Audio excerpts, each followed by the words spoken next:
Brilliance Audio presents Don't Wake Me by Martin Krüger, translated by Joseph van der Voort, performed by Marian Hussey. Darkness reigns at the foot of the lighthouse. Japanese proverb. Part 1. An Old House by the Sea. Chapter 1. Last time it was different, she thought. Deserted houses stood along the road beside rugged, moss-covered crags that jutted steeply from the landscape like pale bones. Sailboats under their winter covers drew past her windscreen, followed by a bed and breakfast with a vacancy sign swinging in the wind. A boy and girl were selling vegetables from a stall at the end of a track that led to a farmyard. Jasmin Hansen waved at them as she passed, but they didn't wave back. A breath of cold air from the nearby Norwegian sea penetrated the narrow gap in the car window. Her fingers drummed nervously on the wheel.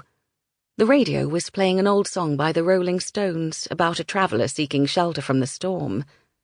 Seems apt, she thought, always on the run from a lowering sky. Except you brought your own dark clouds with you. She had hired the Volvo in Oslo and driven up along the coast. Although she'd set off under late summer sunshine, slate-grey clouds now covered the sun. "Everything is okay," she'd said to Jürgen when he called her for the first time, only 3 hours into her journey. "Everything is okay." Her overprotective Jürgen. And yet, she'd felt like she was lying to him. Her eyes flickered up to the rearview mirror.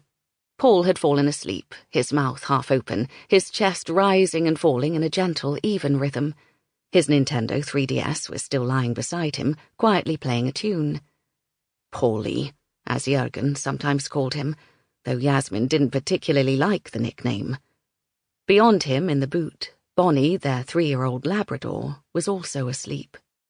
Jasmin stopped at an old, storm-battered and somewhat rusty petrol station at the entrance to the village and refueled her Volvo XC60.